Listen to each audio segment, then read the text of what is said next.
Hey guys, this is Mike Mahaffey, the old bastard BJJ guy, here for BJJ Mental Models. Back in my day, we had to walk uphill in the snow both ways to get to the academy just to learn some crappy technique from a random purple belt. You kids have it so easy because now you can just subscribe to BJJ Mental Models Premium and get tons of great audio courses to learn new techniques, enhance your mindset, and entertain yourself. You can even get personalized rolling reviews from some of your favorite BJJ Mental Models coaches, including me. It's like having your own seminar, you spoiled little whippersnappers. So what are you waiting for? Subscribe to BJJ Mental Models Premium right now, get off my lawn, and go train.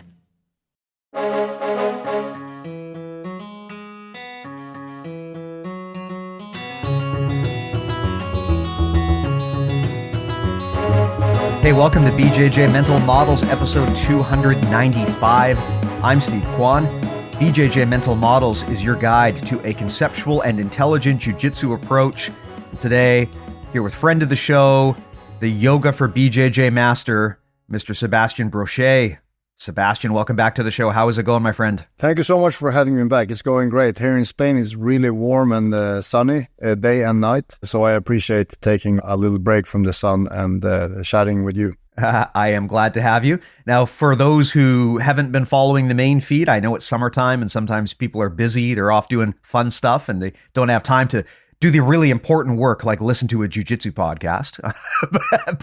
but for those people who maybe missed our earlier chat, why don't you give yourself a quick intro? Just tell everyone who you are and what your work looks like. My name is Sebastian. I'm almost 40 years old and I fucking love grappling. The problem I have is that grappling does not love me back. It's a really toxic relationship where I'm like, hey, honey, glad to see you again. And then she just smacks me in the face and just, here you go, and breaks my knees. And I'm really working hard and trying to resolve this marriage and make it a healthy one. One of those ways have been yoga for BJJ.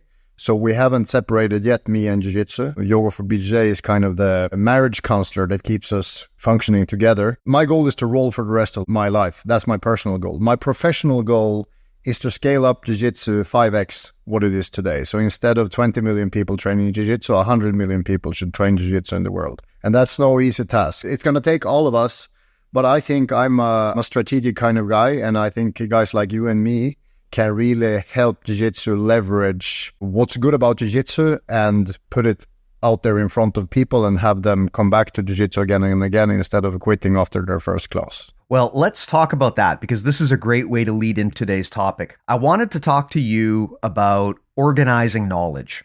And there's a few different ways that we can attack this. One is from the student's perspective.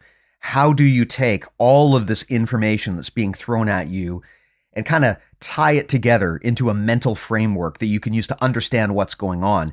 But the other part, and maybe the part that's going to be more relevant to a lot of people, is how do you organize knowledge so you can communicate your thoughts better to your students? You know, you and I were talking beforehand about the fact that every coach under the sun is going to tell you, you need to start with the fundamentals. The fundamentals are important. And that sounds non-controversial until you realize that every single coach is going to define the fundamentals totally differently. And that kind of lack of standardization is one of the interesting things about jiu-jitsu. Now, of course, you're famous for adding a degree of standardization and structure through Yoga for BJJ. And for those who aren't familiar with the program, Yoga for BJJ is one of these subscriptions in jiu-jitsu that I recommend to everyone universally. You know, there's a lot of other great subscription services out there that all have specific purposes. Like if you want to shore up your defense, you might go to Preet Mikkelson's Defensive BJJ. If you just want a big, high-quality library of techniques and stuff, you might go to Lachlan Giles' Submeta. But those are kind of like targeted recommendations. Depending on who you are, you might or might not need them. But I really think that everyone who grapples should use Yoga for BJJ because yoga is such a great way to stay in shape, to reduce your risk of injury, to even help recover from injuries at some point. And a big part of what you guys have done is you've built an amazing curriculum there, not just for the coaches, but for the students as well. Talk to me a little bit about this. So when it comes to how we organize knowledge, what is our why here? Why is this important? Why should people even be thinking about this as opposed to the coach just showing up and teaching whatever's on his mind today? I definitely want to talk about curriculum and syllabus later, but I want to start with why. And why is because I hate the white belt curse. What's the white belt curse? It's that 90% of people quit during either their free trial or before getting their first stripe. 90% drop-off rate is the kind of industry standard in Jiu-Jitsu. Some schools do much better, and they don't do much better because they're lucky. They do it because they can organize their knowledge and strategy in a more effective way. And I think the reason why the white belt curse exists, it's a multitude of reasons. The two main things is fear and shame. You're afraid of getting injured and hurting your hand so that you can't work as a pianist or whatever it is. You're afraid of breaking your knees so that you can't function in everyday life because you see people get hurt and you don't want to be one of them. So I think fear is part of it. Shame, what I mean by that is I've talked to people that say, yeah, I don't want to go to Jiu-Jitsu even though it seems really interesting because I think I will feel like I'm wasting the instructor's time because I'm too stupid. And I don't want to feel ever again like I did in my first Jiu-Jitsu class where I went there and everybody seemed to get the hang of it and I was the stupidest person in class. It's basically the sensation of being picked last in soccer practice. I think that's much bigger than we give it credit for, us who are already past the threshold of being hooked. I think the real focus point, the focal point of the conversation of scaling Jiu-Jitsu, you want to talk about organizing, structuring knowledge.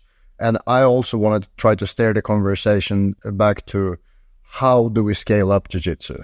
How do we turn it into a profitable business? And I think the key point on where you need to take people is get them hooked on Jiu-Jitsu. Everything after that will sort itself out because after they're hooked on the drug, you don't have to kind of be tricky and use marketing and strategy. Jiu-Jitsu will keep them in the loop forever. And how do you get people hooked is a different question. But I think not feeling seen, going to a class, and the instructor doesn't seem to notice or acknowledge or appreciate you being there is also a part of it. The expectations that you come with to Jiu-Jitsu, maybe you have the completely wrong expectations and the instructor didn't help you to steer your expectation into something more realistic. And there are probably many other things like hygiene. You know, if the mat is dirty, a lot of people isn't going to come back because they don't want to get a staph infection. But I think the main points here is that I think 50% of the reasons why people quit can be done. You can do something about it. And I don't think it's that insanely difficult or too much to ask. I think we can probably do 50% better. We can get 90% down to, let's say, 60 or 70% without much effort. And if we really make an effort, I think maybe we can get at least 50% of the people that show up for a free trial to get their first or second stripe before they start dropping off. Because the goal is to get people hooked. And I think you're hooked around, 1 to 2 stripes, let's say 3 to 6 months or up to a year. If people have gotten the results that they can feel proud of in that time, I think they're going to stick around. What do you think? Man, I think you're just absolutely right here. You're speaking directly to me. This is something that I have always found baffling about the jiu-jitsu business culture. People seem to take weird pride in the fact that 90% of people around 90% or whatever, it feels like 90%, they seem to just bail out at white belt. And you will hear coaches talk about that like it's a good thing, like it shows the toughness of jiu-jitsu. But man, I got to say, as a business person, if someone put a business case in front of me, if they explained their numbers and their metrics, and they told me that 90% of their customers come in the door, they peace out, they nope out, they leave, and they never come back, and they do that within like the first few months, I would say this is a terrible business model. You are doing something completely wrong if your attrition rate is that high. And I think a big part of it, like you said, is that there is a heavy degree of assumed knowledge when it comes to jiu-jitsu. When people come into the door, we often act like they already know what jiu-jitsu is, and we kind of just throw them in there, and obvious things are not explained. I mean, if you're lucky, the coach will tell you, tap out if you don't know what to do. But I mean, if you're lucky, they'll tell you that. But I mean, it's not unheard of that new people show up and they don't even know how to do that, or they don't even know why you would do that. So I think sometimes as lifers to the sport, people like us, we're so in the forest of jiu-jitsu that we forget what it's like to show up to the sport for the first day and not know what the hell is going on. And there's so much assumed knowledge, assumed traditions and cultural things. And I think you're right. Like if you wanted to organize knowledge and put together a way to onboard people and ultimately make your business better, the first thing I would do is a crash course. Before you even talk about technique or concepts, I just say, like, here's what this is, why you should train it, the do's and don'ts, what to expect. Let's make you comfortable before you even step on the mat, so you don't just quit because you have a system shock when you do come in. Yeah, you put it much better than I can put it, and I agree. And I think the real key in order to break this pattern is to forget about all the black belts. Black belts are done for. They are a useless commodity. The only way to change the future is not by changing the retired people, it's by changing the children, right? We have to have better schools if we want a better future. And I believe the future in Jiu-Jitsu lies in purple belts. Because in most academies in the world, purple belts are teaching the beginners classes. And the beginner classes is the make or break class. That's where we need to have the biggest change. So whatever I say today is maybe some black belts or many black belts are going to agree with many things, but it's extremely unlikely that they're going to change their ways. But the purple belts that are about to teach their first class next week, they are still very much open-minded and ready to listen because they are super nervous and excited and anxious about teaching class, and they're going to listen with open ears and open minds. So that's what I'm going for with the work I'm doing right now. Is I'm going for the purple belts and the brown belts that are teaching the beginners classes, because that's where I see the most change. And I just want to add in there before we forget it. You said that we can't agree on what the fundamentals are. Let's do a different analogy. Let's take a chef working in a kitchen in France, and he meets a chef working in a kitchen in Thailand. If they start talking about cooking, it's very likely that they will have some, major differences in how they see cream or carrots. But they will never and not disagree on how to sharpen a knife. Everything that they agree on, those are the fundamentals. Everything that they disagree on, those are not the fundamentals. And I think the same is true in Jiu-Jitsu. A blue belt in Jiu-Jitsu, well, I'm going into different territory here, but I believe that a blue belt in Jiu-Jitsu should mean only one thing. It means that you understand the fundamentals.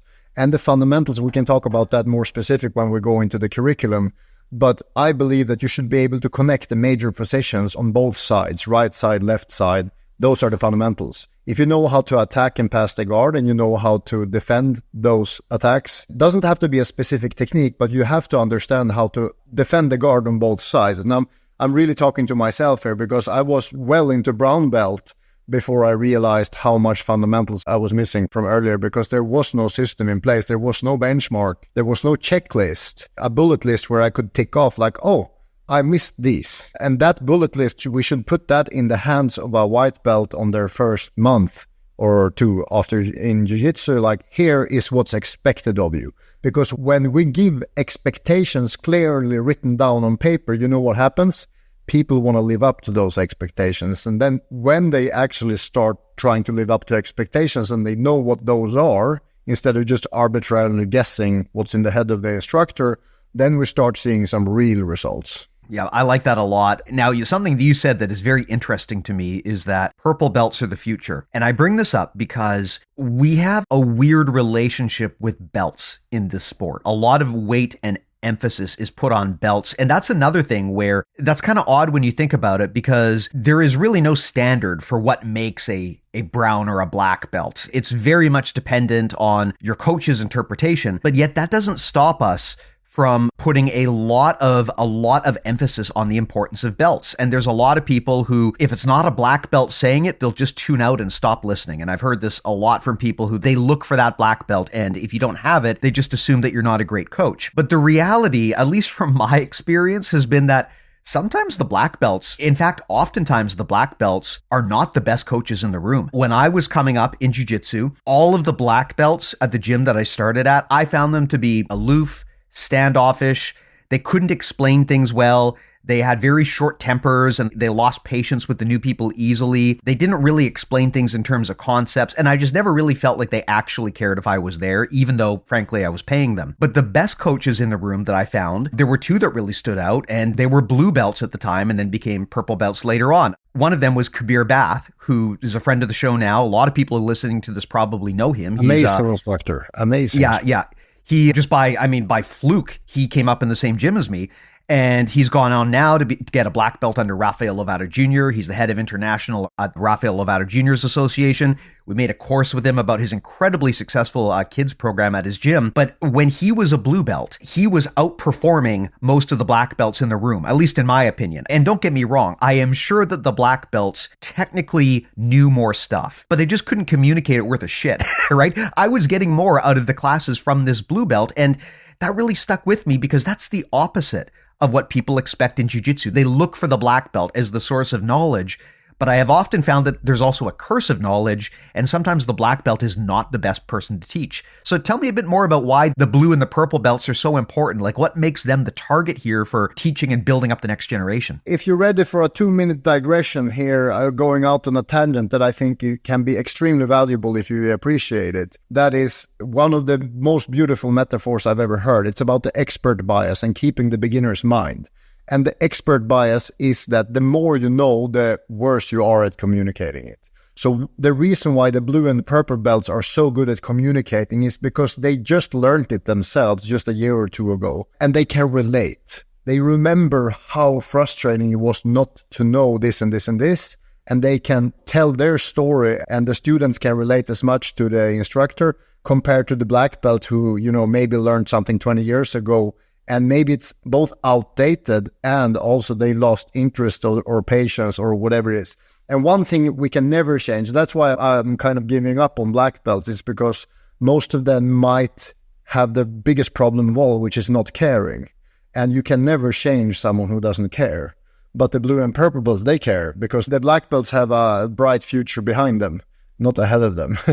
But to go out on this tangent, the reason why you can teach so well when you're a blue or purple belt is because your junk shop is not a junk shop. It's just an empty room. You don't know much. You haven't put a lot of stuff into that room.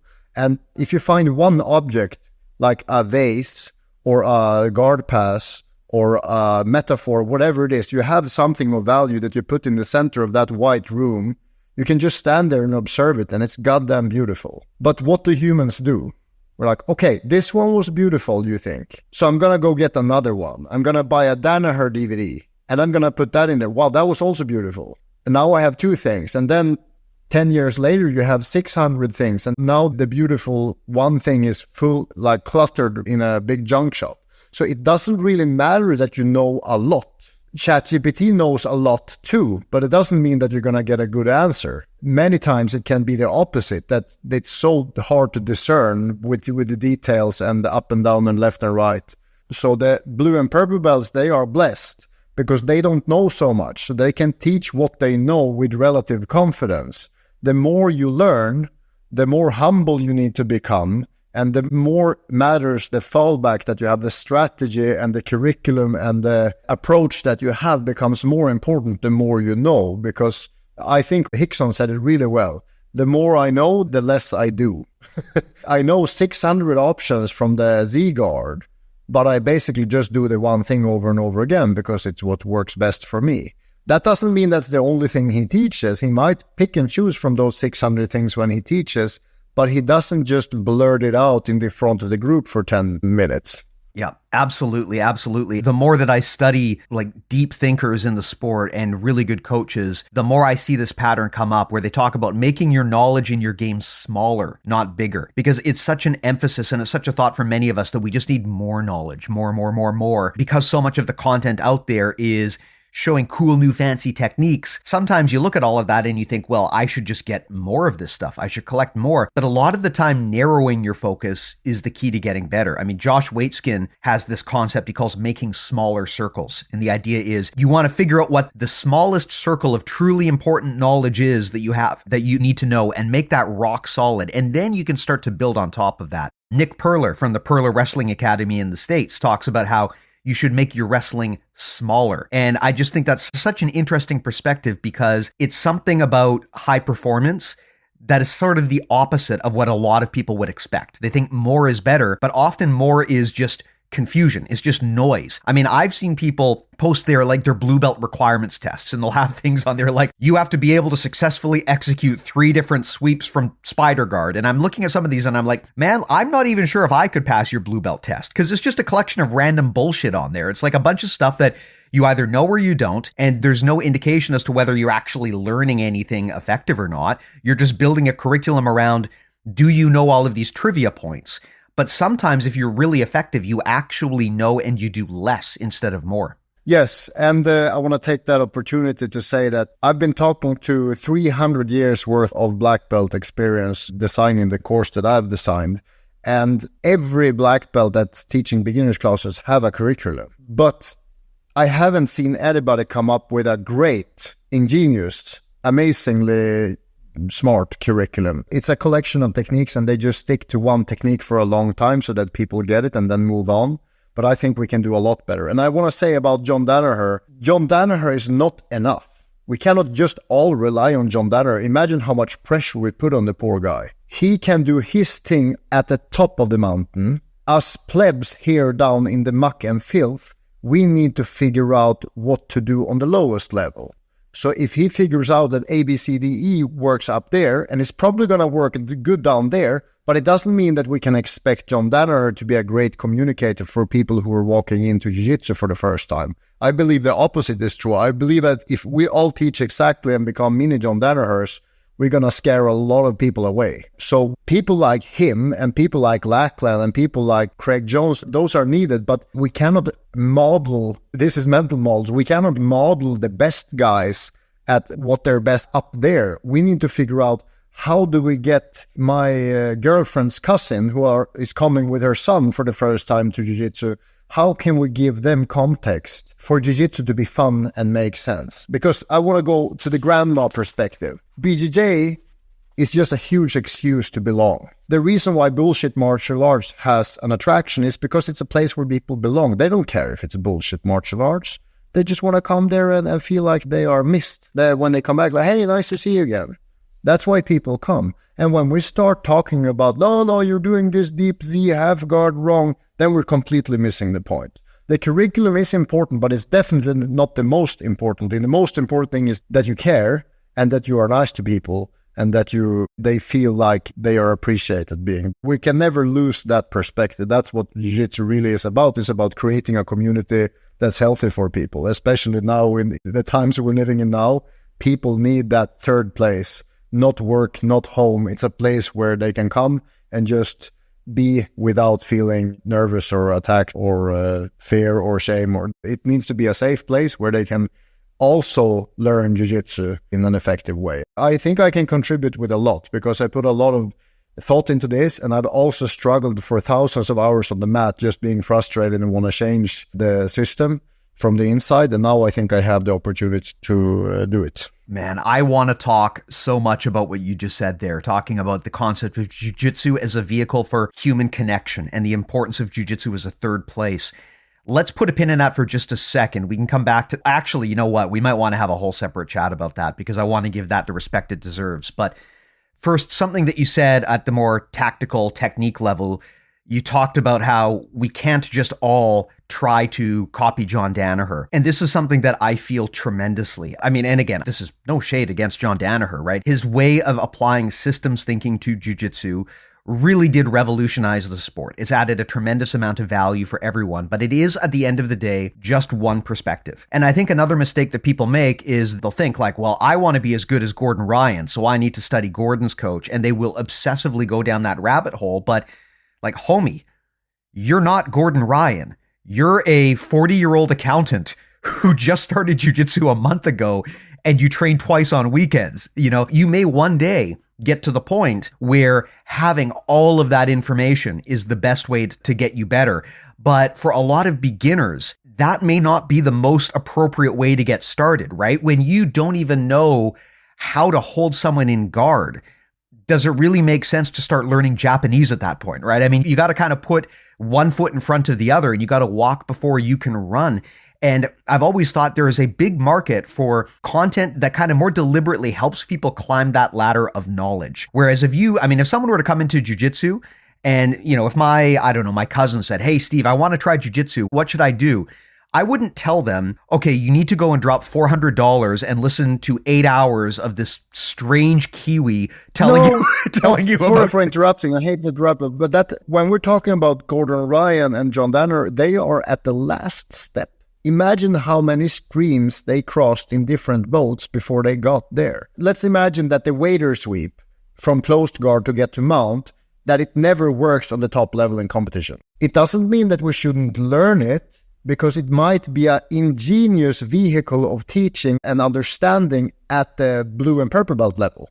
Or maybe just for the first 3 months, maybe it's the ultimate sweep that we should teach people when they walk into the door, because it's A, B, C, D, E. There are so many benefits to that specific technique.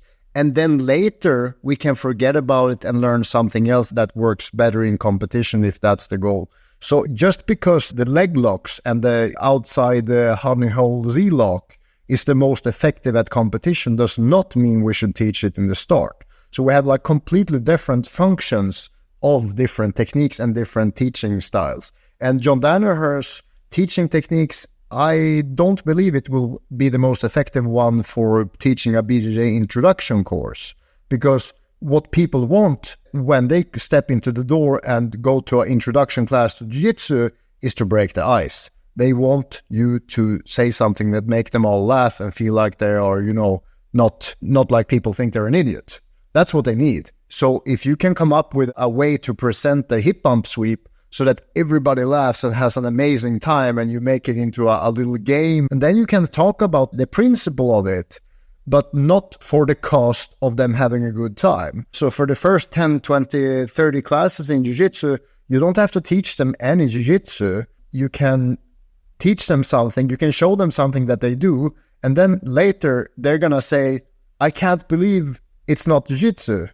I can't believe it's not butter, because it feels so much like Jiu-Jitsu, even though it's bullshit, but it gets the job done. I think that's how we need to think to get people hooked. Yeah, that's a really great insight. And again, something that I think black belts, because of that curse of knowledge, they sometimes struggle with. They've got so much knowledge in their head, so many details and pointers about how to do something that they can't wait to just unload all of that onto their students. And sometimes they get hyper fixated too, because maybe their student, they get one or two of the details, but they don't understand, or they're not yet ready for the other 30 details. The problem is, if you over communicate like that, you run the risk of really overwhelming your students' ability to manage cognitive load. And that's a very important thing when you're with beginners, is to keep them at a cognitive load where they can actually function and they're not getting too frustrated and they're not breaking down. And a big key to doing that is, like you said, to teach incrementally. So rather than trying to give them everything you need, you give them the stuff they need to get to one step ahead. Yeah, I'm going to get back to that in a different context. I just want to wrap up the big why discussion here with an analogy.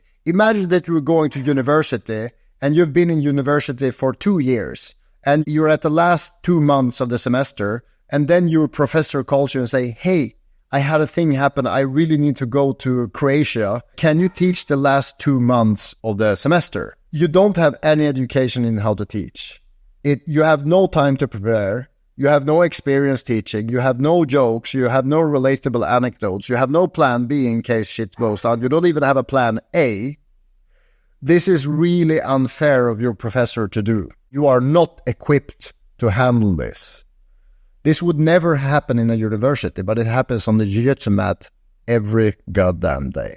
You ask people to do something that they're not equipped to do. I want to excuse all black belts in the world for being shitty instructors because they don't have an education in how to teach. There is no standardized, like in judo, a yellow belt and a green belt in judo means the same all around the world. In jiu-jitsu, it's random. So we cannot expect anything of a jiu-jitsu instructor because there is no formal education in how to teach jiu-jitsu. That's my transition. What do you think? I agree with you completely. I think sometimes people expect too much out of a jiu-jitsu instructor and they forget, look, these people are just human. They're not the source of all knowledge. You can't be an expert in everything, right? A lot of the time we expect our instructors to be amazing grapplers, amazing coaches, amazing business people, amazing salespeople, amazing marketers. Like, you're asking a lot for one dude who didn't go to school for any of this shit, right? It's a big ask. And it sounds like you're asking for a guru, not an instructor. Exactly. You're asking for, what you might call a unicorn if you're hiring. You want to find the magic single person who knows everything that could ever conceivably be known, but is also a good enough coach that they can actually communicate it. And I think, again, getting back to the belt system, as you mentioned, the belt system is just completely unstandardized. It doesn't mean what people think it does. All a black belt really means is that some other person thought that they should give you a black belt by whatever criteria they used to judge that. And that varies wildly. I mean, again, talking about university and degrees as a comparison, people talk about how jiu-jitsu is hard and getting a black belt is hard. And my stance is, honestly, it's not really. Like, look, if you train long enough, you will get a black belt. People talk about how, they've got standards for the black belts, but honestly, I have never met someone who's so bad at this, they couldn't get a black belt. Even if one coach won't give it to them, there's going to be someone else who measures things differently. They're going to get that black belt eventually. Whereas in university, if you want to get a PhD, you got to do actual work for that. You have to have a thesis. You have to provide original thoughts and put them out into the world. You have to do original research. You have to defend your thesis in front of your peers. Like, not everyone can actually get a PhD, but anyone can get a black belt. And so I think sometimes we look at that black belt as this magic symbol of authority, but not really meaning it's more of an experience indicator than anything. And having a lot of experience, having a lot of time spent on the mat does not mean you're going to be a great teacher. No, but I think what every teacher needs in order to be a good teacher is a curriculum. And the curriculum means a set thing that you can visually demonstrate on a whiteboard. This is the curriculum. If it's a mind map or if it's a list of techniques, whatever it is. I believe it has to be 5 things in order to be a good curriculum. Probably more, but I limit it to 5 things. It has to be predictable. You have to know that next week we're going to do ABC. Nothing should be a surprise. There has to be a structure, which means that what you are doing today has connection to what we did last week, last month, and next week and next month. There has to be context. You cannot just say, today we're doing hip bump sweeps and arm bars. Why are we doing that now? Well, the context is we have been working on guard passing. And when you do guard, you need to be able to justify with the context and give some kind of overarching idea of why are we doing this and not this? Because sometimes we mess up and we're too late and someone gets into this position, we're in the half guard, and like creating the context is probably the most important thing for beginners in a curriculum, that they understand what they are working on. You always have to zoom out, constantly zoom out from what we're doing and like, how does this fit into everything? So if I would be teaching side control, I would say, okay, this is jiu-jitsu. We start on our feet and then someone takes someone down and then they have their legs to defend. I get past the legs. What do I do now? Do I sit on his face? No, I try to get chest to chest. And if I can also control his elbows and get them away from his body, now I'm in something called side control. This is how you give context to a brand new beginner. You don't take anything for granted. Just so they understand that today we're working on a small sliver of the jiu-jitsu cake. Where does it all fit in? This is something you have to do every single time with beginners. Otherwise, I'll give you a quick anecdote. I talked to a friend, Andreas from Norway, and he talked to a girl that went to her 5th jiu-jitsu class. And he partnered up with her and she said, sorry, I hate to be an idiot, but what is this all about? And he's like, how many classes have you done? She's like, this is my 5th class. And he's like, you have no idea what jiu-jitsu is about. She's like, not a clue. We've been doing this up there and the inversion here and hip escapes over the mat, and I have no idea what any of it is. Well, what are we doing? To me, this is so mind-blowingly bad that in 4 classes, she didn't even know what jiu-jitsu is about. It means that context is the most important thing. The goal of jiu-jitsu is to tap someone out. You control them, and they try to control you, and therein it becomes a game. And if someone gets you in a position where you hurt or don't want to get hurt, you tap, and then you start over. Like, she didn't even know that. And it was her 5th class. And I also believe that the curriculum needs to be simple. Simpler than you think.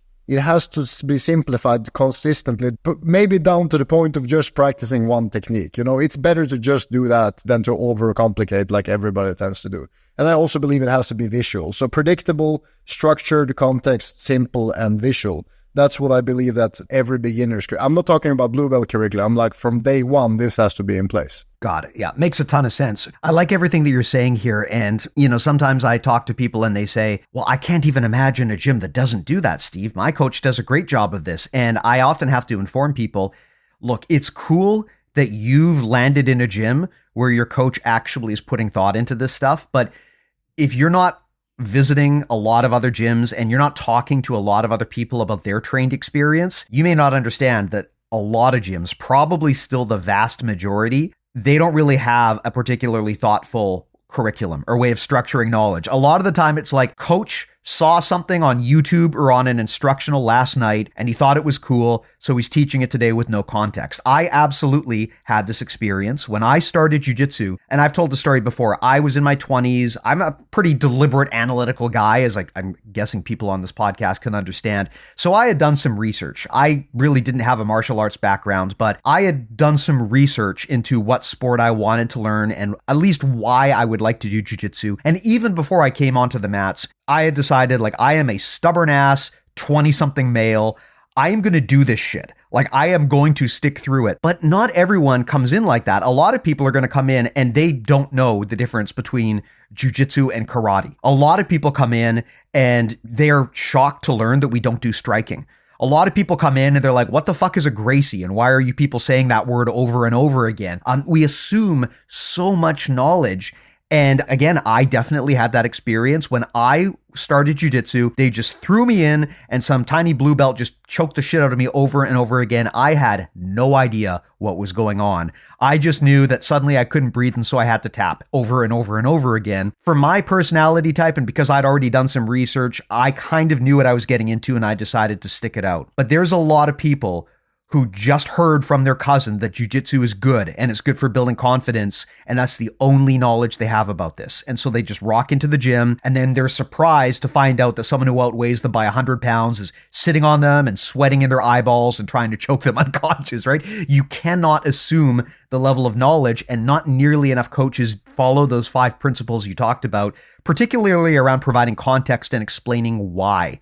I think a big part of the reason why BJJ Mental Models is so popular is because a lot of what we do is we explain why, and that's helpful when your coach has failed to do that. Exactly. Yeah. And I believe that we need to protect. By the way, when you talked about people being ignorant of how good their gym is, it's like when you hear people that has a 3-year-old and they're like, hey, we have some problem. He doesn't sleep for 12 hours every night anymore. It's like, you have no idea how lucky you are. We were going back to the fundamentals and talking about what it is we should be teaching to beginners, right? And transitioning into what I've been doing is I put it into a system where you can take a course on how to teach jiu-jitsu, not necessarily the techniques, because I believe that a good curriculum should be agnostic to both gi or no gi. You should be able to teach it the same if it's with a belt system or without a belt system, because the fundamentals should be exactly the same in gi and no gi. I don't believe that a white belt should ever have to do a grip in a gi in order to perform a technique. You should be able to do it with just gripping in the arms or legs. And I also believe, this is going to sound crazy, but I believe that the curriculum should be agnostic to the techniques.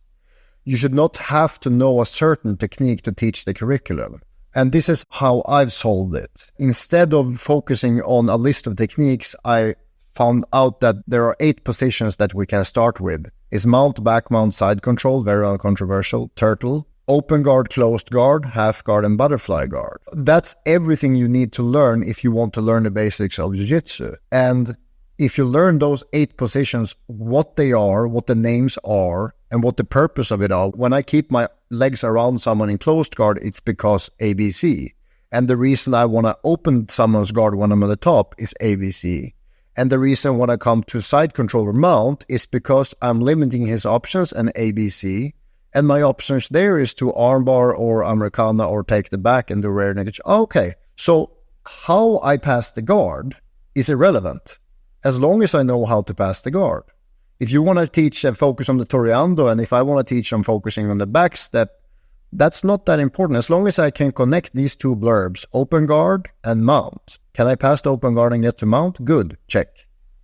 Can I do it on the other side? No. Okay, well, then I need to work that because I need to be able to work on both sides. And a white belt or someone who is brand new in Jiu-Jitsu, I think it's really counterproductive to tell them, okay, today we're doing the Toreando pass. Because their mind is already full of all the new input, all the context and all the culture and all the whatever. You don't have to put names in there as well. That can come later. It's like, oh, the thing that I know really well from the last year, oh, that's called a Toreando or a knee slide. Oh, I didn't know that.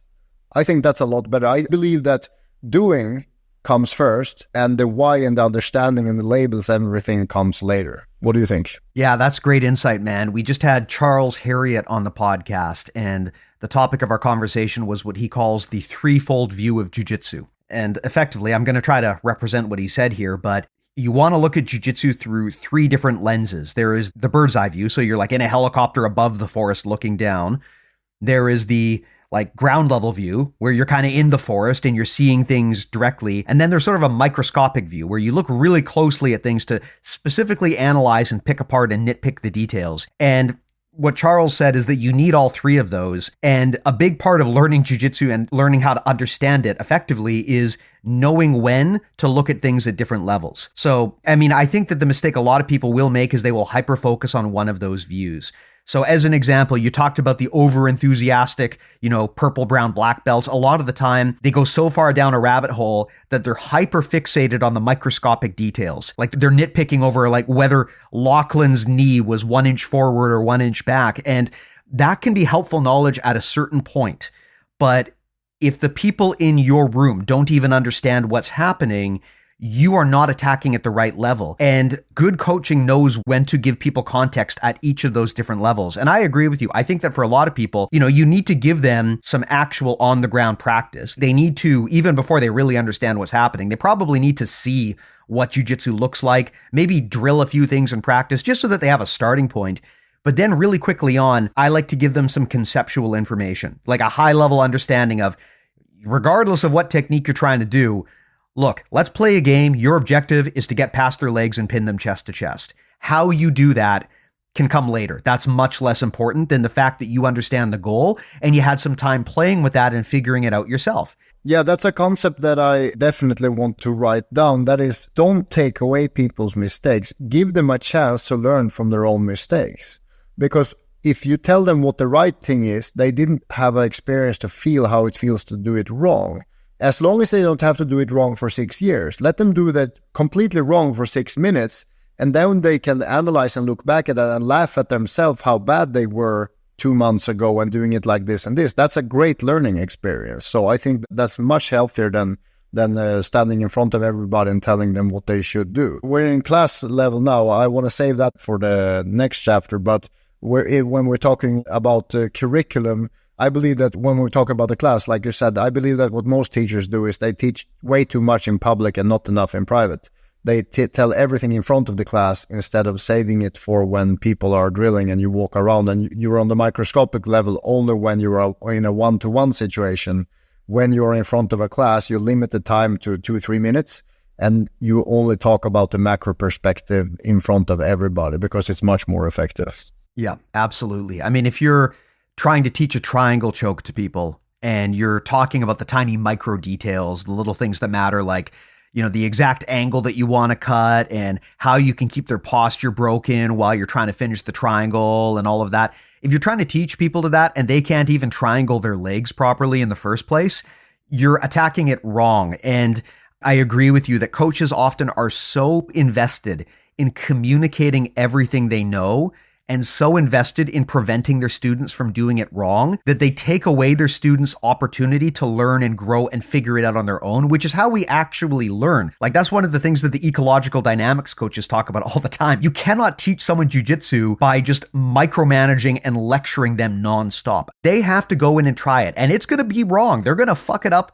500 times before they get it right, but at least they'll get it right eventually. They're never going to learn it if you don't let them get the reps in because you won't shut up. Yeah, I'll give you an analogy that has nothing to do with jiu-jitsu. I read a yoga article once about the forearm balance. It's basically like a handstand, but on your elbows. And I counted the amount of verbal cues that this teacher, this was a world renowned, this was basically the John Danaher of yoga writing this article. It was 137 verbal cues in how you should engage your body and not engage your body in order to stand there. And it was absolute garbage. Absolute garbage. And the reason why she did this is that not just expert bias, but if I can make you feel really goddamn confused, I can keep selling you stuff because my bullshit just baffles you. You're like, wow, this guy knows so much and I feel so stupid, meaning I have to come back to this guy and pay him money because, the only way to get better is to just listen to this guy because obviously he knows so much because he talks so much. This is kind of the trap that we fall in. I'm not saying anybody is doing this consciously, but it seems to be a flaw of human nature that we need to explain so much. And that's why nobody's learning anything. Like this is in complete difference. My kids are going to a Montessori school. And the goal of the Montessori guide is that the kids, they are learning themselves without the teacher taking any credit for them learning it. Like when the teacher does nothing and the kids are learning, they did their job well. And I believe that there is a lot of insight in there. But back to this position, 8 positions I think is enough to focus on when you're new. Those 8, but I'm not talking anything about takedowns because in my opinion, it should be a completely separate curriculum because you need to learn break falls and the differences between a uchimata, leg throw, and the mount. It's 2 different sports, 2 completely different situations. And there are so many other things you need to learn on your feet compared to on your butt or your back that we need a separate curriculum for takedowns and break falls. So I believe we can distill it down to 8 positions and maybe 3 or 4 submissions, and that can be the fundamentals of jiu-jitsu. For example, I believe it's absolutely outrageous to teach single X guard, spider guard, collar sleeve, de la riva, reverse de la riva to beginners. I believe it's preposterous because why would you teach them de la riva before they know closed guard? It's impossible to justify teaching X guard before butterfly guard. Because for God's reason and common sense, you need to get to butterfly before you can get it. You cannot just teleport into X guard. You need to have some basic understanding of shin to shin and butterfly first. So just figuring out, I'm not saying it's wrong. I'm just saying you have to get the other stuff in place first. And I believe that if you start adding in spider guard in a beginner's curriculum, you're just diluting the beginner's curriculum and taking time away from the fundamentals that they should be practicing. What do you think? It's so funny you bring that up because I remember when I decided I wanted to get good at single leg X guard, I kind of did some research and I thought this looks like the guard for me. And Emily Kwok and Stefan Kesting had just put out their instructional, and Emily, under Marcelo, obviously a world-class single leg X guard player. And I got it into my head that this was going to be the guard for me. So I studied it and practiced it and practiced it. And I got really frustrated because I just couldn't make it work. And for a long time, I just felt like I'm just dumb and I'm just bad at this. I just cannot do this. But at some point, I realized the problem is not that I don't know single leg X. I've been studying that and I feel pretty good there. The problem is I can't get into single leg X. I will be sitting there in a seated guard, but my seated guard is not good enough that I can successfully close the distance, enter into something like an instep, like you said, a shin on shin guard, and then get into single leg X. I know the position, but I don't know how to get into it. So I realized, well, shit, I'm attacking this wrong. I've been so focused on this one specific thing that I neglected what matters, which is how do I get in close to my opponent without getting my guard passed on the way in or getting submitted on the way in? How do I stay safe in a situation where I am sitting on the ground and my opponent is standing trying to attack me? That's a very important skill set to have. Once I figured that out, suddenly I can do single leg X with no issues. And I think that, again, I really wish there was a coach that would have told me this, but I was on my own. And because of that, I learned backwards. And I think a lot of people learn backwards, like you said, because you see the end result. And the end result is so attractive. Like, man, I would love to be able to armbar like Ronda Rousey. But people don't understand all of the stuff that you have to do to even get into that position. And that's why I think focusing on the base concepts, the fundamentals, like you talked about, is so key to learning. If you're really good at understanding the conceptually what you're trying to do in the true foundation of jiu-jitsu, it's a lot easier to then bolt things onto that afterwards. I wrote down learning backwards. I never used that expression, but it makes so much sense. That's what we're learning backwards. And I believe that if Hodger Gracie would be on your podcast, and if he would be a guest here right now with us, he would say, Jiu-Jitsu is simple, you just have to do it right. And what he's meaning there is you should focus on the fundamentals first. So the reason why Hodger could win the worlds, 10, 12, 50 times, I don't know how many times he won the world at black belt, but he was winning the world championships with fundamentals. And the first European ever to win the black belt world championship is a non-steroid using a gentleman called Adam Wajcinski. He won the adult black belt this year after having competed 8 times at black belt, never medaling, and this year he won. And he plays the butterfly better than anybody. And he chooses to stay in butterfly even though he has amazing opportunities to turn it into a single X, because he masters the fundamentals. He's so good at a fundamental position like butterfly that he managed to sweep. He won every fight by submission. He just submitted everybody and he just sits down and plays butterfly, the most basic. And that's how Hodger and Adam and the legends of the sport can win. It's not that they know the 65th step of the berimbolo. They understand the fundamentals and they're not learning backwards. Yeah, it's I've always called that inverted thinking on the podcast, just starting from the end in mind and working backwards. It can be a very powerful tool to orchestrate and figure out how to get where you want to go. But a mistake that people can sometimes make is they see the result and they get so focused on copying the result that they don't see all of the things that have to be done to get there. Hodger Gracie, a great example, right? A lot of people might study his cross choke and be like, how can I cross choke like Hodger? But really, I use the cross choke. And one of the things that I find with the cross choke from mount is it's not so much about the cross choke. It's about mount, right? Your ability to cross choke someone from mount is not about how good you are at the cross choke itself. It's, can I hold mount indefinitely? If you can do that, the cross choke becomes easy. The problem most people have with the mounted cross choke is their mount isn't good enough. So as soon as they put their hands in the wrong position and they go for the cross choke, they get bump swept and then they're on the bottom again. That's a mount problem, not a cross choke problem. Yeah, exactly. My guard passing is good, not because I'm fast at passing the guard. That's when I was 20. Now my pressure is so good that the guy gives me the guard pass just in order for me to relieve the pressure. Well, I believe in a curriculum. Simplicity is not simple. Less is more, but that's easy to say and it's hard to do. And it's really difficult. Simplicity is very, very, very difficult to do. So I believe that one of the things you should do when you're a new instructor is to, just as you put the timer, like, okay, everybody, let's go 5 minutes. You do that for sparring, right? But you don't do it for instruction, and you can because the clock is there. So I believe that when you're a new instructor and you're going to show something, you start with 5 minutes. And when the buzzer beeps, you cannot go on yapping. You cannot just babble on indefinitely. You put the timer, and in 5 minutes, that's also good because then everybody who's watching knows that there is an end to this haranguing of words. But the goal of the instructor, I believe, should be to get down to 2 minutes of public speaking. What we're doing today is A, B, C, D, E, F, G. Just kidding. Those are all the options. We're just going to focus on A. And when I'm done talking, not more than 2 minutes have passed. Everything else should be said in one-on-one because you have 20 people training there. That's 10 pairs.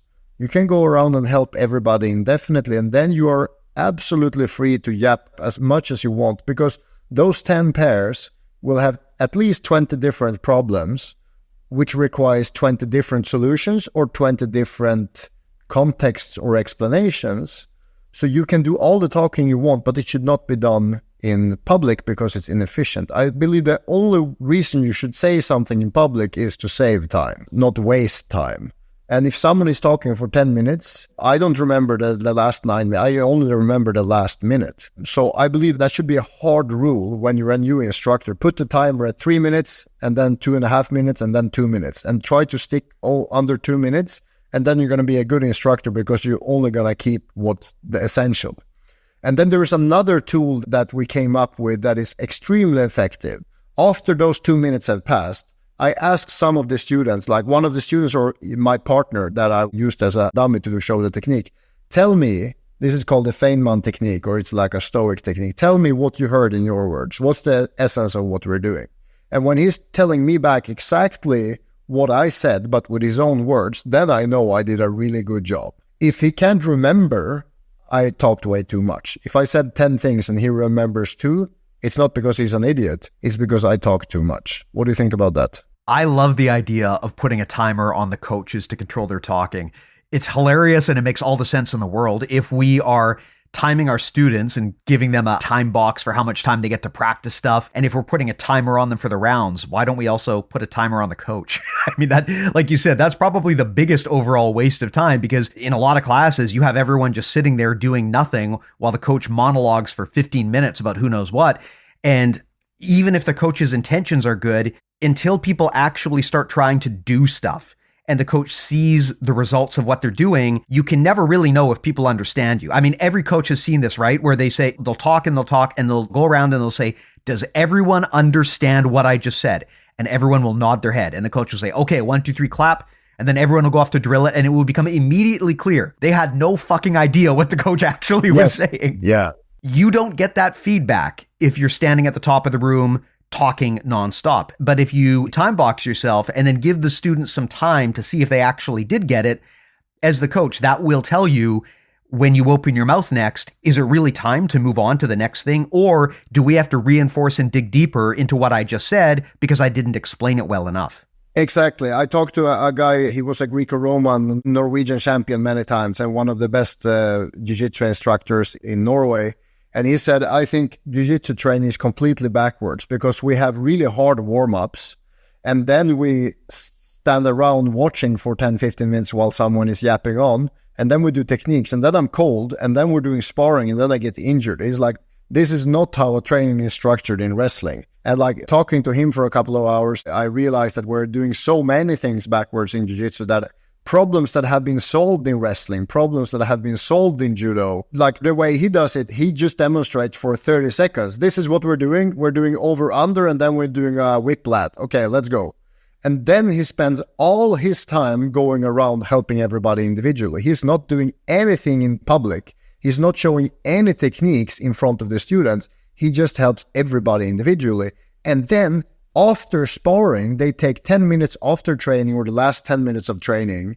They sit down, stretch, relax, and then talk about Q&A, the technique, the principles, the ifs and whats and buts. And then you can have a conversation for 10, 15 minutes, no problem, because then you have it out of your system. You had your nerdgasm and you had your jokes and your rolls. Like, it's not the be-all, end-all only way to do it, but it's definitely better than what we have today. But I don't believe that this is for, like he was talking about advanced training. I'm talking about beginners training and the curriculum, but less definitely is more when it comes to talking in front of the students. And I also believe that it should be so easy that students can assist each other. I think that's the benchmark. Your students should be able to help the new students because it's so easy to remember and explain. For example, let me just take the mount escape, the leg drag mount escape. This is how you teach the leg drag mount escape to someone who is brand new. Okay, I'm lying on my back. I have a big dude on top of me dripping sweat on me and I don't want to be here, right? Okay. The first thing I need to do is not be here. That's easy to say. But what I mean is I don't want to be flat, because when I'm flat, it's hard for me to generate any kind of momentum and I can't access my elbows and knees. So as soon as I get here, I turn to my side, then it's going to be harder for him to sit on my diaphragm so I can breathe easier. I can also use my legs and arms to push one knee away, and then I can flip over to the other side and do the same thing on the other side. And look, now I'm back in closed guard. We've been here for 2 weeks. We know what to do in closed guard. If I make it that simple, then the students can explain that to the other students. And the goal of an instructor is not to be the only source of authority. Leonardo Vieira, one of the Hall of Famers and the absolutely best jiu-jitsu guys of all time, in my opinion, he said, when I was a blue belt, he came and taught a seminar where I lived in Sweden. And he said, if the gym has one instructor and 50 students, the instructor will have to work a lot. If everybody learns to teach each other, there are 51 instructors in the gym and everybody will win the worlds. That should be your goal. Your goal should be that the curriculum is so simple and easy to explain that the students can guide each other and help each other, because this stuff is simple. You just have to do it right. What do you think? I think you're absolutely right, man. I remember listening to a Rorion Gracie interview a long time ago, and Rorion said something to the effect of, the difference between me and Brock Lesnar is there's only one Brock Lesnar. But if you give me enough time, I can produce 100 Rorion Gracies. And presumably he wasn't talking about having a whole bunch of kids, although he was a Gracie, so maybe he was, I don't know. But he was talking about how, you need to make sure that the coach is not the owner of the knowledge. And this is something that jiu-jitsu coaches tend to really want to have control of things, and they tend to be very, very concerned about people teaching things the quote unquote wrong way. It's hard sometimes for jiu-jitsu coaches to give up that control and share that authority, but really the goal of a good coach should be to delegate coaching and create other coaches so that the system doesn't just die with you, right? You want to be building up the next generation. This is actually something I've always loved and respected about your work. I mean, there are a lot of courses out there that will purport to teach you jiu-jitsu techniques. But like Yoga for BJJ as an example, in addition to being an amazing framework for yoga and recovery, you guys also have a program for building up the next generation of Yoga for BJJ teachers. I know people who have made their living. They've built their career upon becoming a Yoga for BJJ certified instructor. And that's something that I think you specifically have always been really good at building into your programs. Whereas, again, I mean, a lot of other jiu-jitsu instructionals, you buy the material, you get a bag of techniques, but that doesn't really help disseminate the knowledge as much as it would be if you were actually growing more teachers, which I think is an underloved area of this sport currently. I believe that's the whole idea, because I consider Yoga for BJJ to be kind of a failure. In 10 years, I've been doing this for almost 11 years. And in those 10 years, I wanted to have at least 10,000 people practicing Yoga for BJJ and 1,000 instructors teaching around the world. I didn't hit my benchmark for a variety of reasons, and 3 of them are my 3 amazing, wonderful boys. They took a lot of my last 5 years of my attention. But I believe that we need more instructors. In order to have 100 million people train jiu-jitsu in the world, if we want to compete with judo and wrestling and soccer, we need amazing instructors. And the only way to create amazing instructors is by having a standardized, formal way to become an instructor. If you want to be a soccer coach, you can be an extremely good soccer coach without having never trained soccer. Because the International Soccer Federation Society, they have courses on how to become a soccer instructor for kids, for teens. Like, they know how to produce a lot of good instructors. And the number one feedback I got from the Yoga for BJJ instructor courses back in 2019 and 2021 was that, wow, we have become so much better at teaching jiu-jitsu after learning how to teach yoga, because the fundamentals of teaching and instructing a group class are essentially effectively the same. So I had black belts who had a lot of imposter syndrome and anxiety before teaching, and they were those instructors yapping on for 10, 15 minutes. And now I talk to them and they say, now I don't talk for more than 2-3 minutes. The students love it. I love it. Less pressure on me. I don't feel like I have to explain everything in front of everybody. It's a really awkward situation to be in. And your instructor courses just helped me to realize that.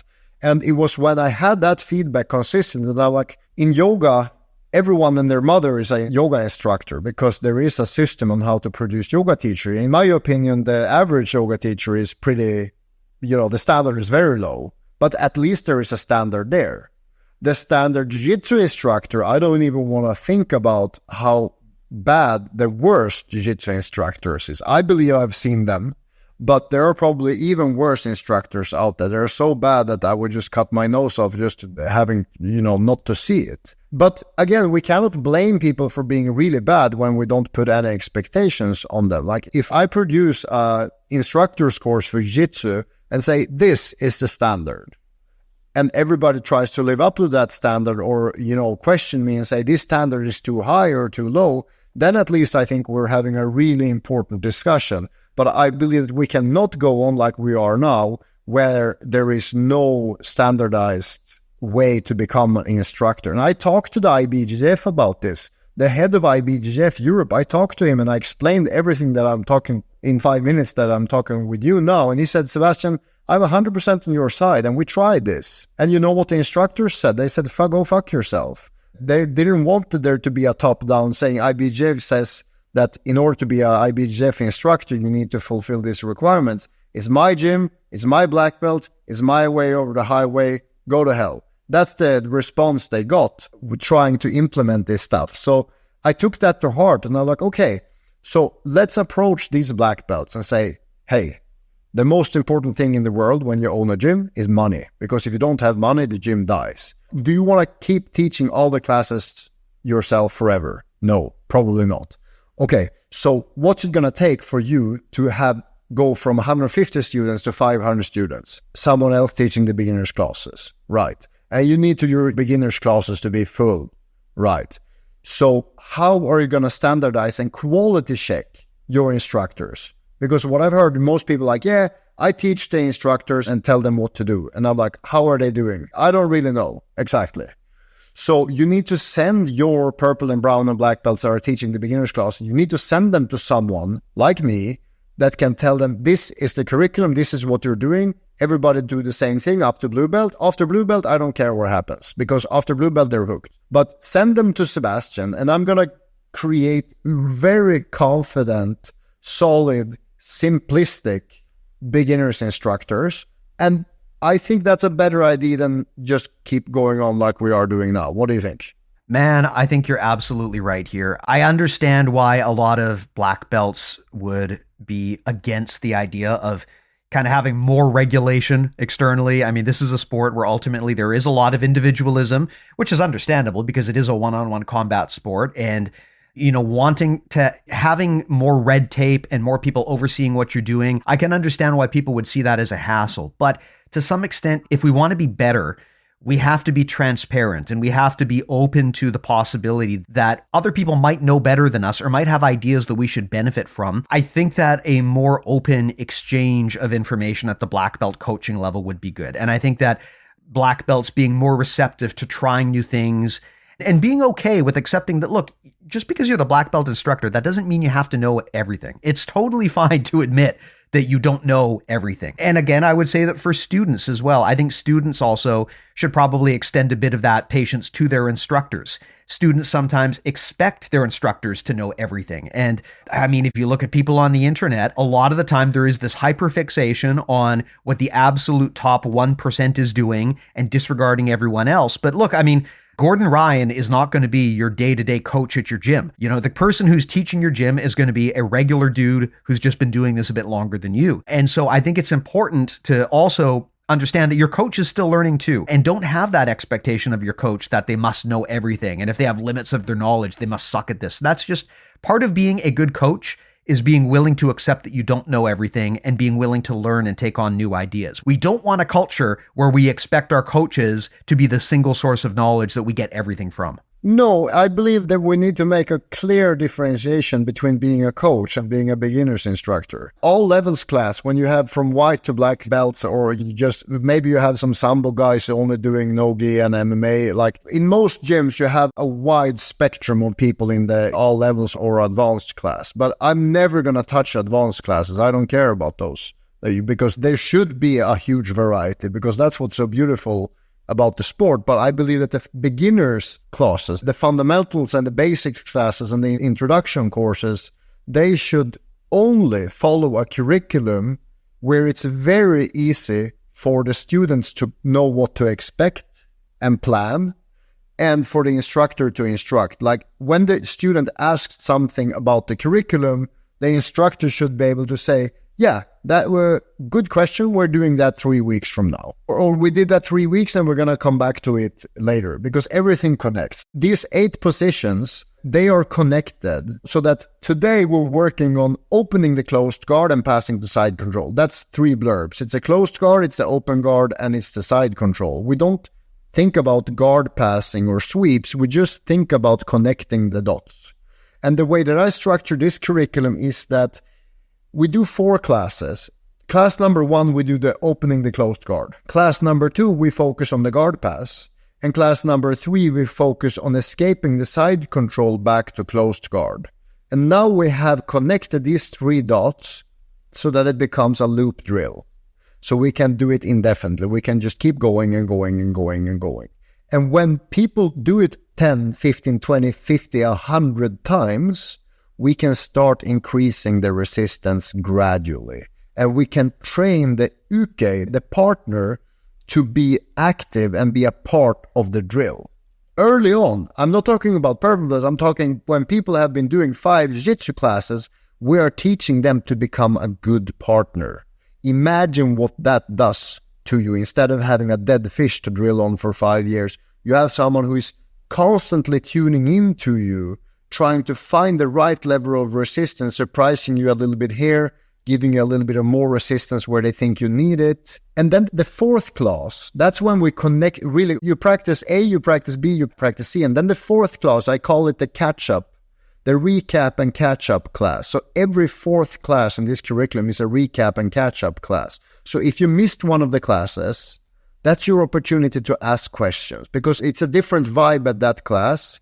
So you always have a chance to connect the dots and get really good with the stuff that you've been practicing, or catch up and just feel like you're not falling behind. Because I think it's a flaw of the curriculum if it doesn't take into account people that really want to get good fast, as well as, the hobbies, the casualists that just come in every once in a while. I think a good curriculum should accommodate for both of them, and having a structure where it's kind of like a flow. Okay, today we're doing A, and then B and C Wednesday and next Monday, and then next Wednesday we are connecting the dots. Just to be able to say that creates kind of like a expectation that they are coming regularly.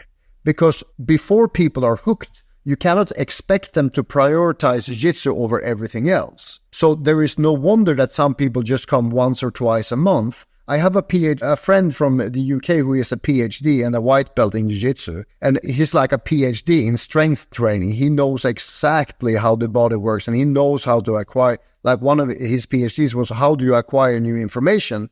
And he says, Sebastian, jiu-jitsu is very difficult. And I said, if it's difficult for you, imagine how it is for the rest of us. You're a goddamn PhD in how to learn. And he's like, yeah, but there is a lot to be said about jiu-jitsu that is just way off from what science tells us. And I'm like taking out my pen and paper and just writing everything down and laughing. Because I think the curriculum should help you learn faster, not make you, learn slower like it is when you don't have a curriculum.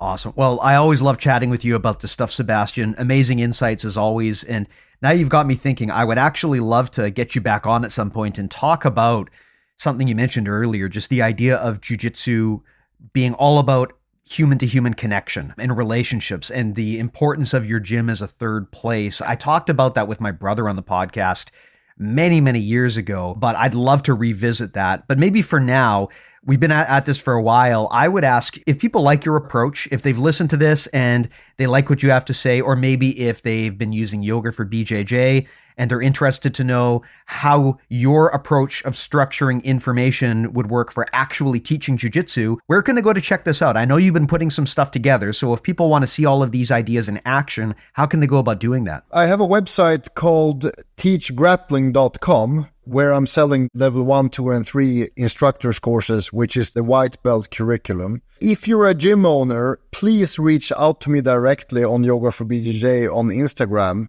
or to Sebastian at yogaforbjj.net, because gym owners, I treasure them dearly, and I really want to help their gym grow and create success stories. If they have a huge success, they're going to be my best testimonial. So I'm going to give away all my secrets free of charge for the actual owner of the gym. Everybody else will get a nice discount if they reach out, but my goal is really to scale jiu-jitsu. That's my number one priority. And what I want is for people to actually implement this and make changes and say, Sebastian, this ABCD was great, but the other thing that you said that didn't work at all for me. And that feedback can make the course so much better. So that's really what I want from plugging this product on this course. But my overall goal is actually to create, in the next 10 years, create a bachelor's and a master's degree in grappling sports. How do you teach grappling sports like judo, wrestling, and jiu-jitsu professionally? How do you do it? How can we create a university degree for teaching grappling? I think that's the end goal. It doesn't make sense that 100 million people in the world train judo, wrestling, and jiu-jitsu combined, and you can't go to university and learn about it. I think that's preposterous. So that's my end goal. And right now I'm working on a takedown curriculum, leg locks curriculum, blue belt curriculum, how to start your own gym. These courses are also necessary. I'm not talking about another leg lock DVD. I'm like, how do you structure the information of the leg locks for it to make sense in a day-to-day setting? Not just, John Danaher solved the problem like that, but how do you actually implement it when you have the knowledge? That's the stuff I'm working on. And if anybody is interested in joining and teaming up, and, joint ventures are really interesting to me. So if anybody wants to connect with me, I'd be a huge honor for me, like Bernardo says.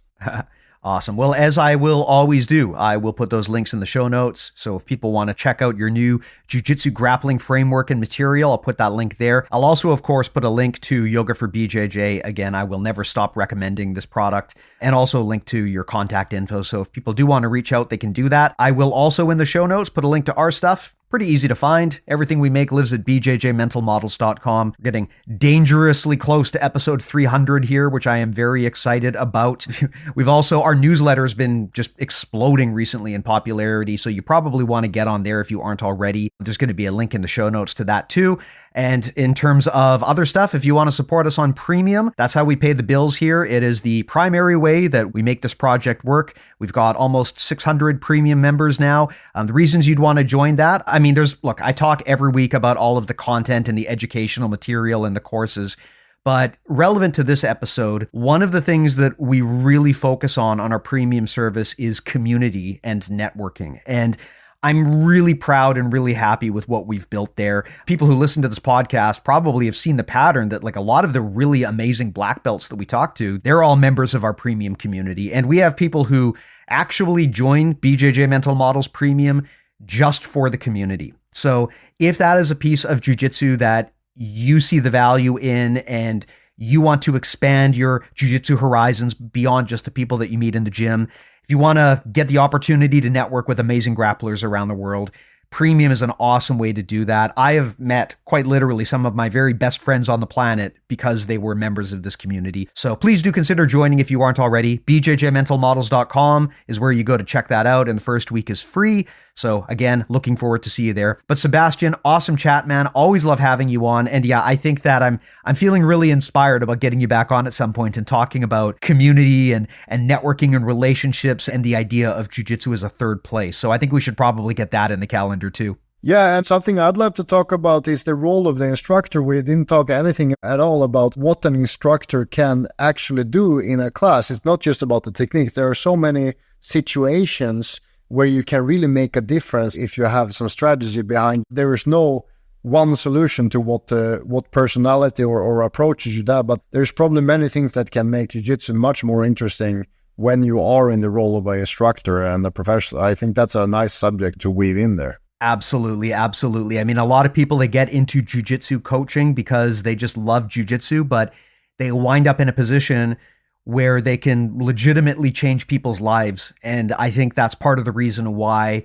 people love being a jiu-jitsu coach so much. I mean, teaching arm bars is cool, but at the end of the day, if you can give people something that dramatically improves all areas of the quality of their life, that's just such an amazing feeling. So yeah, let's get that in the calendar. But Sebastian, thanks so much for coming by. This is a fantastic chat. Always love having you here, and I really appreciate you hanging out here and having this chat with me. Amazing. And I can tell that you've been doing this for almost 300 episodes because you are a hell of an interviewer. It's amazing to be here. Oh, thanks, man. I appreciate it. And thanks to the listeners too. I don't take for granted that you guys have a lot of content. I mean, we talked about this today. There's a lot of jiu-jitsu content out there, and people spend a lot of their time listening to BJJ Mental Models. That isn't lost on me. So I really do thank everyone for that. And we'll talk to you next week. Take care.